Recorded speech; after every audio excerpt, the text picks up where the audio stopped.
One decision will bring you knowledge, growth, and excellence. We focus on quality education, highly qualified professors, and world-class infrastructure. Joy University. ஆட்சியர் அறிவிப்பில் தாயுமானவர் திட்ட பெயர் நீக்கப்பட்டிருக்கிறது.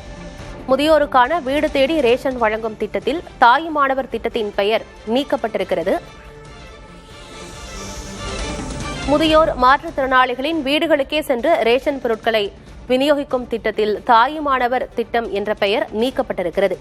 June 4ஆம் தேதி வெளியிடப்பட்ட ஆட்சியர் அலுவலக செய்திக்குறிப்பில் திட்டத்தின் பெயர் இருக்கிறது. ஆனால் நேற்று வெளியிடப்பட்ட ஆட்சியர் அலுவலக செய்திக்குறிப்பில் தாயுமானவர் திட்ட பெயர் நீக்கப்பட்டிருக்கிறது. விவரங்களை வழங்குவதற்காக செய்தியாளர் சந்தானம் இணைந்திருக்கிறார். கூடுதல் விவரம் என்ன சந்தானம்?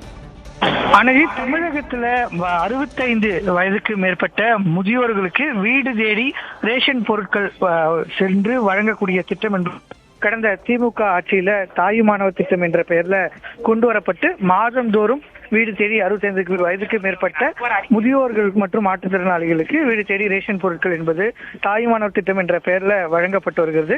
இந்த நிலையில நீலகிரி மாவட்டத்துல இந்த மாதத்திற்கான வெளியிடப்பட்டிருக்கூடிய செய்திக்குறிப்புல தாயுமானவர் திட்டம் என்ற பெயர் என்பது நீக்கப்பட்டிருக்கிறது. கடந்த மாதம் வழங்கப்பட்டிருந்த செய்திக்குறிப்புல தாயுமானவர் திட்டம் என்று குறிப்பிட்டப்பட்டிருந்ததுனால இந்த மாதம் வெளியிடப்பட்டிருக்கூடிய செய்திக்குறிப்புல தாயுமானவர் திட்டம் என்று குறிப்பிடப்படாமல் முதியோர் மற்றும் மாற்றுத்திறனாளிகள் ஆகியோர்களுக்கு இந்த வழங்கக்கூடிய திட்டத்தின் கீழே இந்த தேதியில சென்று அவர்கள் வீடு தேடி ரேஷன் பொருட்கள் வழங்கப்பட வேண்டும் என்று செய்திக்குறிப்பு என்பது வெளியாகி இருக்கிறது.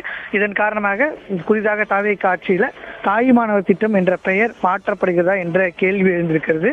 தாயுமானவர் திட்டம் நிறுத்தப்பட இருக்கிறது என்று தொடர்ச்சியாக செய்திகள் வந்த நிலையில் தான் கடந்த மாதம் அமைச்சர் வெங்கட்ரமணன் தரப்புல இருந்து இந்த திட்டம் என்பது விரிவாக்கம் செய்வதற்கான பணிகள் நடைபெற்று வருவதாகவும் கூடுதலாக 5 லட்சம் பேர் இந்த திட்டத்துல இணைக்கப்பட இருக்கிறார்கள் என்று தகவல் தெரிவித்த நிலையில் தற்போது அந்த திட்டத்தினுடைய பெயர் மாற்றம் செய்யப்படுவதற்கிறது என்ற கேள்வி எழுந்திருக்கிறது. ஆனந்தி, விவரங்களுக்கு நன்றி Santhanakumar. One decision will bring you knowledge, growth, and excellence. We focus on quality education, highly qualified professors, and world-class infrastructure. Joy University.